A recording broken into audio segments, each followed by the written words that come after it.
All right, so we're back to the technique of indirect truth tables for determining whether or not sets of claims are consistent or inconsistent. The first step in that process is to make all the claims true underneath their main operators. So, true there, true there. Note here it's the tilde that needs to be true, right? When you have that tilde sneaking off to the left here outside those parentheses, it makes the tilde the main operator.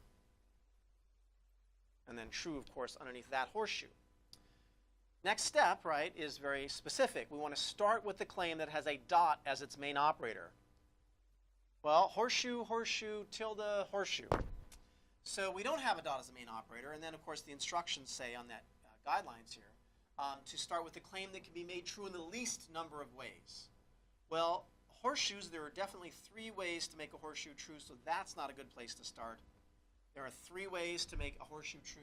There are 3 ways to make a horseshoe true, and look at all these moving parts as well. None of those claims would be good places to start, so we at least want to consider this tilde here. If the tilde is true, of course, that means the wedge has to be false there.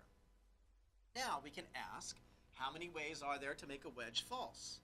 In fact, there is just the one. So F and Q must be false here, right? So definitely you want to start with this claim.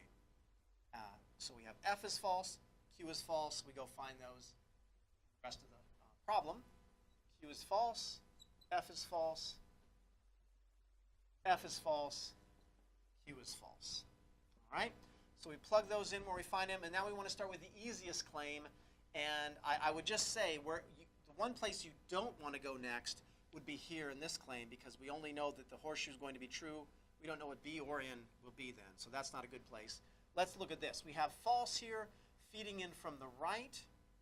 And so to make the horseshoe true, that wedge had better not be true. If this wedge were true, we'd screw this up. So the wedge has to be false, which of course makes the N false, right? So we've been able to pin down the N there as false. So we find any N's we have and make them false. We just have the 1 there. Well, since we're here, now that we know N is false, guess what? We can actually pin down B, right? B has to be false to make that happen. We go and find our B over here, and we're quickly down to our last claim. False wedge false is false. That's the value that's going to be plugging in here from the right. So if we want the horseshoe to be true and we've got false from the right, then this wedge here had better be false to make this happen. But we've got to pay close attention here. That little tilde in there actually is going to be true, and it's the tilde that's feeding into the wedge. So we've got true feeding into the wedge. True feeding into a wedge does not give you false. It doesn't matter what G is. G is going to be useless here. So we can't get false here, which means we can't get our horseshoe to be true there. So where are we at with this? Well, going back to the guideline sheet, right? Again, we could ignore the step where it says if there was more than one way to make the first claim we worked on true, right? There was just the one way to make this one true. So we can skip that and get down to the very last step in this process, step 6, where, again, it says,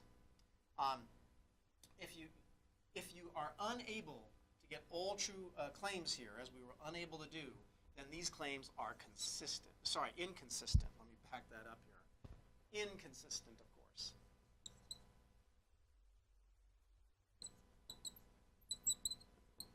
Right? These claims are inconsistent. And what you just saw there, right, is what, again, is a very sort of tempting problem for us. Reflect on using indirect truth tables to test for validity, and then also now to use indirect truth tables to test for consistency, right? When you get a problem, when you're testing for consistency, when you get a problem, they're inconsistent. And when it all works out, as we saw in the last video, they are consistent. And that's precisely the reverse from the way it works out when we're using indirect truth tables to test for validity.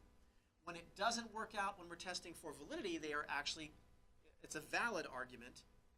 And when it does work out, so to speak, when we're testing for validity, it would be invalid. So the labels here that we apply are sort of reversed from one another in these cases. So again, I'm just going to offer a warning. Of course, get the procedure down, but then when it finally comes down to you labeling the answer as consistent or inconsistent, valid or invalid, double check to make sure you're actually applying the correct label, right? Because it does seem, to some extent, a little bit backwards from how we might anticipate it turning out.